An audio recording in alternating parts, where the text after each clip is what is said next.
Thanks a lot for checking out part 2 of my interview with Brendan Kelly. In case you missed part 1, you can find it over on the WMSE YouTube page, or head on over to WMSE.org and you can find it in the archives for the City Rock Showgram. Check out the July 21st show. All right, we're going to pick things up with me asking Brendan about one of the more ridiculous shows that the Lawrence Arms have played, which in fact took place in Milwaukee. So here's part 2 of my interview with Brendan Kelly. I'm wasted as my time just sitting idly. It is, you might feel for missing it. I feel stupider for not missing it. I can guarantee that. So we took Taking Back Sunday on their first tour, and like about 2/3 of the way through the tour, they just blew up one day in Orange County. It was like we showed up, there was way more people there than there was supposed to be. For the moment, we thought that we were killing it, but when they played and they killed it, we were like, damn, if this is how it goes for Taking Back Sunday, imagine what they're gonna be like for the Lawrence Arms. And what they were like was like 12 kids that were still there, because everybody left after they played. And it was like that every day for the rest of the tour. We went from headlining to playing last. It's what I like to say. And so, but we were really like, that was a long tour, and we were buds with those guys. And I still consider those guys to all be great dudes. Like, I don't have a bad word to say about Taking Back Sunday, and I know people think of me as like kind of a shit talker or whatever, but not about anybody that's like cool, and those guys are cool. And I know that it's like emo versus punk kind of thing, but I don't feel that. I feel like they're a pretty punk emo band, like especially that first album is, it's pretty good, man. And anyway, they were like, hey, thanks for taking us out. We want to return the favor. You want to play with us at the Eagles Ballroom, right, in Milwaukee? And we're like, yeah, that would be insane. That's going to be huge. And then we get there, and they're like, yeah, you're setting up in the lobby, and you're playing for the line as they go up to the actual show. And we were like, what? But we're already here. We didn't want to do this. And then they just kind of set us up with like this totally crappy PA, and like kind of like just for the vocals, and like no mics for the amps and stuff. And we just sounded like crap, and it was just like humiliating. I mean, it sucked. And if there is one thing that I could say negative about Taking Back Sunday, it's that they made me do that. Oh, man. We got it coming is that we're both high, watching the boss by the bodies walk by down below.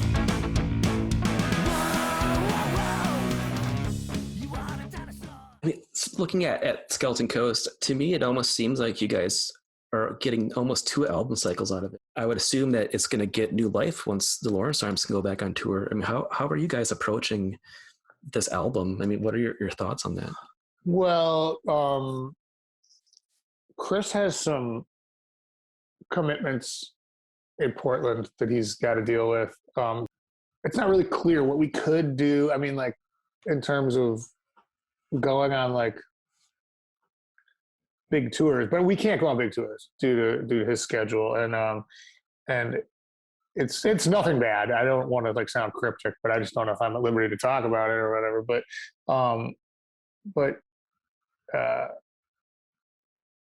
we're going to do like the festivals that we do. We do Punk Rock Bowling. We do Riot Fest. We're going to do One Christmas, things of that nature. But as far as like a little run where we just like go out, I don't think that that's necessarily in the cards right now. Particularly because people are already booking like 2023, like it just with the glut of bands that like want to put out albums, and the clubs that are just like starving to have bands come back to them so they don't go out of business.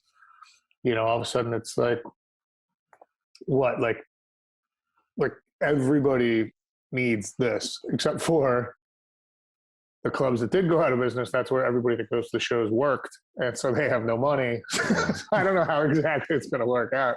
It's going to be like 2 5-band bills a night at the 3 clubs left in town. Mm-hmm. And there's not going to be enough people to pay the door, you know? So I don't know. I mean, like, I hope I'm wrong, but like, I think there's some like pretty cool solutions that could come out of this, but it's down to like the local, like in Chicago, they're called aldermen. I don't know what they're called in Milwaukee, like the people that are in charge of the neighborhood, like the local municipal head of like the neighborhood or whatever. Mm-hmm. And like, I feel like if your ward, which is what they're called in Chicago,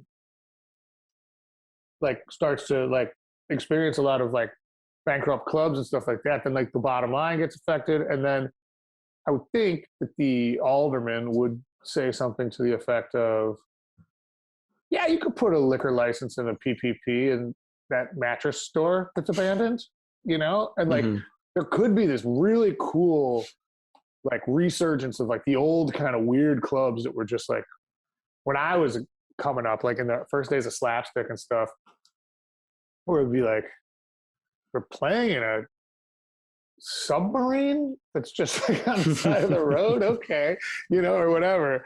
Like, but that could be something that I see logically happening. Although, who knows? I mean, never trust government to do the right thing in any circumstance, right? Like, spoken like a 70-year-old man, but you know.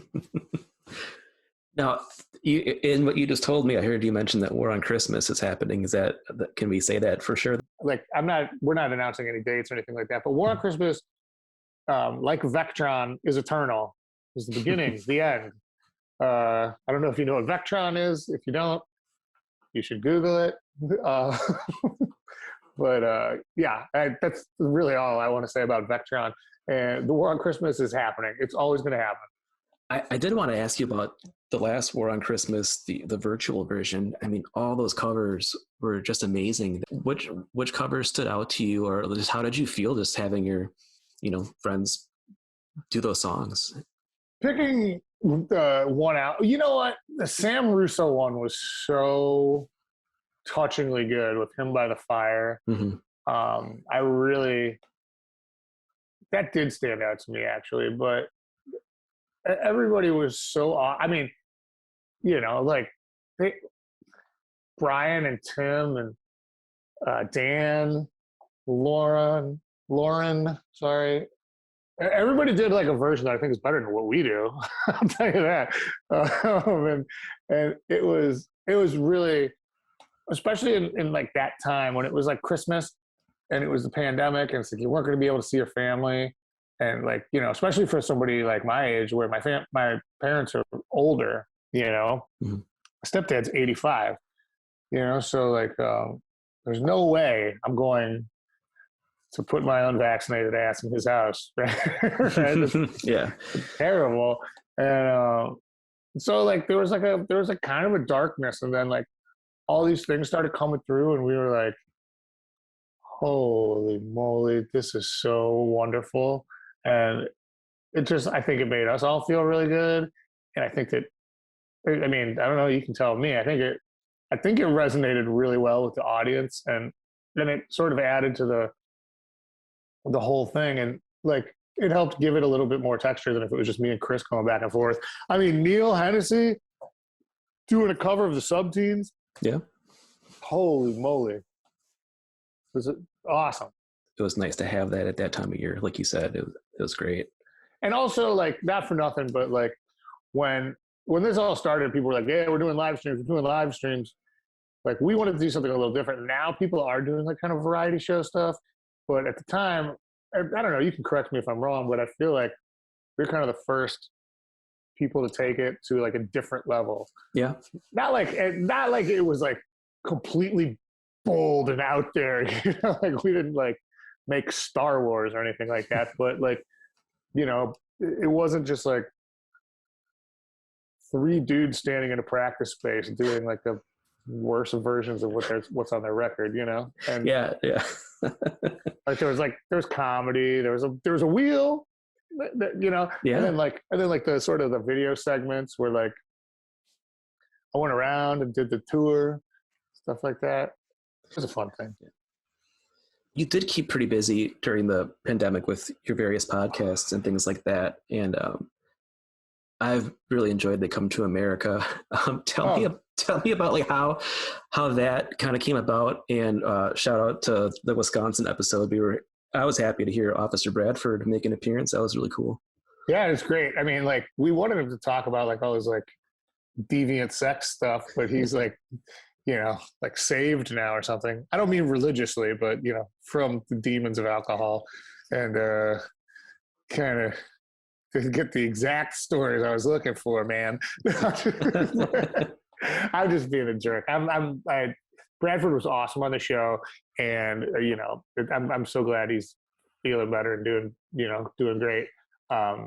Matt Marty, he does monitors for the Lawrence Arms. He does sound for me solo, and he is like one of my quarantine buddies. You know, he lives right down the street from me, and so we're sitting around and we're bored one day, and he's just like, yeah, I was thinking about this podcast. You know, what if we just did a thing about the 50 states where instead of like it being like about the state itself, it was about like what you did in the state. And I was like, oh, that's a good idea. I was like, we could call it They Come to America. He's like, what is that? I'm like, it's a terrible song by Neil Diamond that you'll get tired of hearing by the 22nd episode, I guarantee you.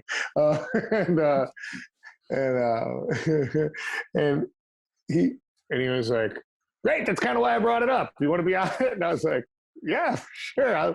And then this dude I follow on Twitter, who follows me back, asked me about, I was looking for a guest for the Patreon on my other podcast, which is the Road to Skeleton Coast podcast, which is about all the records I've ever done, right? And I was like, I'm looking for a guest. Anybody out there interesting? And the dude hits me up. This dude hits me up, Dan Duvall, and he's like, hey, tell me about your podcast. I was like, oh, it's just about these dumb records that I do. I don't think it's probably interesting to you. It's only for fans, really. And he was like, oh, because I run a comedy podcast. What you want to call it? Label, for lack of a better term. And I was like, oh, well, I do actually have a podcast. It's like a comedy podcast. It didn't exist at all. Right? And I was like, what? But he was like, yeah, great. He's like, I love you as a comedian. I'm like, what? I've never heard that before. I've always just been a musician. Like, no one's ever called me a comedian. But okay, whatever gets the podcast off the ground, I suppose. And so, like, we went and recorded the first episode of They Come to America, and we were kind of just like rambling. I think we were both a little bit drunk because we were kind of nervous about how it was going to go. And then we sent it to our friend Tim Brown from Elway in Colorado, and he was like, yeah, you guys have got all the right stuff here, but I think you need to make it like you do this, then you do this, then you do this, then you do this. And we kind of worked it out. We recorded the first episode, we sent it out. And yeah, now we're on the Comedy Here Often Network out of Vancouver, Canada. Yeah, so pretty cool. And it's a really fun thing to do. And like, I don't mean to make this sound like an ad, but yeah, it's called They Come to America, and it's funny if you like stories about people like doing very stupid things. It's great. Recording Skeleton Coast, and I've heard you talk about this in other interviews, but the studio that you guys went to just sounded like it was so cool. Can you talk just a little bit about, you know, that experience, what that studio was like? Yeah, it was extraordinarily cool, actually. So we flew into El Paso. there's a Mexican woman, spoke no English, picked us up in a van and drove us 45 miles out into the middle of nowhere to a 3,000 acre pecan farm. And on this pecan farm were 7 little houses. Well, I should say 14 little houses. 7 of them were the 7 nicest studios I've ever seen. And I've been in like the studios where like Blink records and stuff like that. Like, but these are nicer. Like it's like, oh, look at this console. Michael Jackson recorded Beat It with this, like stuff like that. And just with all like the most state-of-the-art instruments and old classic state-of-the-art instruments, like I guess I don't know. I'm not familiar enough with the sort of jargon to know if state-of-the-art always means brand new, or does it just mean like, yeah, I guess it does. It's the state-of-the-art, the current state of the art, right? No. What I'm saying is these are like classic instruments, like, 1955 gold tops and like stuff of that nature. It was amazing. We could play with all of it.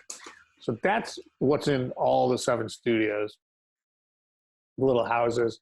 And then across the way from each one of these little studios was a little house where you would sleep if that was the studio you were in. So like in the morning, I think ours was actually a border jail. Like the door outside to each of our rooms had a door to the outside beyond having like an internal door to like the living room and kitchen and stuff like that. Every door to the outside was a bar door, like like a jail door with bars. I don't know how you say that. And so like every morning we'd wake up at like probably about 8:30, and we would get in the car and drive a mile through the pecans to the main hacienda, where the ladies, what they were called, would cook us breakfast burritos. We would eat those and have coffee, and then we would go back and we would just work all day. And we'd brought our own engineer out there, Matt Allison, who's done like pretty much all our records. And we'd go back and we'd work all day. And the assistant engineers, who would have been the engineers if we hadn't brought Matt down there, they would go, and at like 3:30, they'd bring us lunch to our little house. We'd walk 500 feet back across the like red clay to the little house. We'd eat lunch, probably take a little break. By like 5, we're back in the studio till as late as we, is appropriate for the day. And like it would get dark. I mean, there's no lights out there. It's like the middle of nowhere.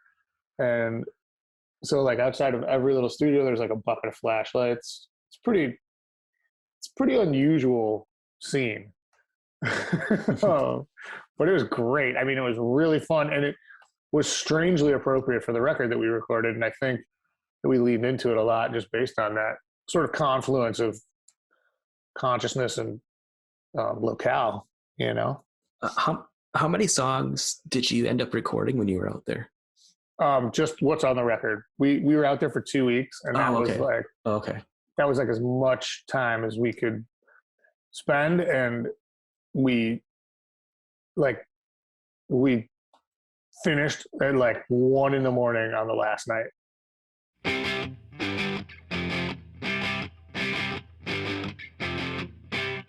We sing a song about smoking flames, the burn down our lazy yesterdays. Let's pretend. As far as like your other projects, like, have you been working on anything through the pandemic? You know what? I haven't been able to like focus on like what I want to write for, which is like unusual for me, but it's just like, because I'm like living in such a, I don't know what you want to call it, fishbowl, snow globe, maybe. Like it becomes very difficult for me to be like, oh, this should be this should be this. Well, that's not how I do it anyway, but it's like, oh, it's time to write a Wandering Birds record. It's time to write a Falcon record. But starting to get into the mind frame of writing a Lawrence Arms record that's maybe like a little more like rootsy to me in terms of like what I grew up with. So not like Calcutta per se, because that was like more like what I just wanted to hear, but something like a little more like even beholden to like my true influences that like didn't make it so much on that record. Hmm. Would, you know, like Bad Religion, for example. I mean, not that I'm going to be able to write a Bad Religion album, but like, you know, like hearing like Bad Religion, Bad Brain, something like in that sort of vibe, like that sort of like older, more hardcore stuff, and like see what it sounds like when it comes out through me and my kind of like wimpy idea of what songs are compared to them. I think it would be fascinating. I don't know if you can get into it or not, but as far as like the next official thing that you release, will it be the Lawrence Arms again, or Probably not. No. I think thing is like Nick has got like 2 new babies from the Wandering Birds. The Falcon is like all over the place. I don't know how to do that. I don't know. That's also a part of why I just like probably can't get it together, because I need like a little bit more focus than I've had to really write. I'm sure that when the dust settles, like I'll just have something done and it'll come out, you know. But you know, like I don't know. Maybe I could just talk to Derek. This is a good conversation. Yeah, maybe I just talk to Derek. I'll just do a Wandering Birds record with Derek. God damn it. when you look back at your career in the Lawrence Arms, I mean, it's crazy to think, at least from my perspective, you guys are bigger now than you've ever been. Would you agree with that? And like, what do you think has kind of contributed to that? You know, it's a great question, because like not everybody can be a mediocre band for 20 years and then suddenly become big. It's weird. Yeah. And I think that what it is, and this is like, obviously, you know, how do I say this the right way? Like, you know, you can't see yourself get fat or old really until one day you like walk by the mirror at the wrong time and you see it. You know what I'm talking about? Oh yeah. And like, you know, you can't make yourself laugh, right? Like you can, like you can't tell yourself a joke and make it funny. Like you can crack yourself up if you say something that you weren't expecting to say, but like, it's very different than like making yourself laugh with a planned bit, right? You can't do that. Right. So with that being said, I'm the last person that's qualified to know what is going on with the Lawrence Arms and like our popularity. You know, I don't really understand it. But if I were to hazard a guess, I would say that it's because we are a band that was like always made to be old. When we were young, people were like, who are these young heads like trying to tell us like what to read and stuff like that? We got you, you know. You're not even a real, you sound like the bands I already listened to, whatever. And then once we got old, people were like, oh, these guys have been around a long time. They've got like a little bit of a nod to like the really like sort of old school sound, but they're doing their own thing that's kind of new. And also they're like, you know, I could listen to them. They're like the age of my college professors, you know? And I mean, like, I really do think that sort of, that's a like a visual like metric that kind of makes a difference, you know, like for lack of a less totally old man way to say it, like I think we were just supposed to be old. I think that's why. Well, it's working. It's you guys keep putting out great music, and it's exciting. And well, you know, there's also that, and so I would like to say that like Chris and I are like total students of songcraft, right? Like, and Neil as well. Like we sit there and we listen and we like pick apart every single thing in a song, and we're like, this is what's good, this is what's not, and we listen to stuff we do, and we're like, okay, we never do that again. Okay, we could do that. We could do it more, you know. And it's not like we do that as like a meeting or anything like that. It's not that dorky, but we do each individually do that. I think there's a lot of bands that like put out their first record and they're like, they blow up, and then they're like, oh, we've got to recreate that record. We've never had that luxury of having to recreate a record. We were pretty bad for a long time. So it's always like we're just like reinventing what we do with what works. They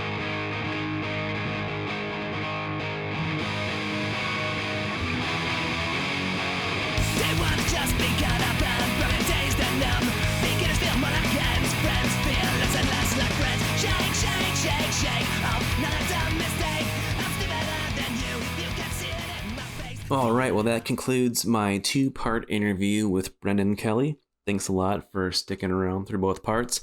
Again, you can find these on the WMSE YouTube page and in the WMSE archives under the City Rock Showgram. Thanks again, everybody. A million times a day I try to fail, no fail to try. It's an easy way to live, it's a lifeless way to die. I used to hear, son, you've got a lot to learn. I used to hear a lot like the slow dull burn of paper and tobacco is bad breath smoke, singing, hey man, let me tell you.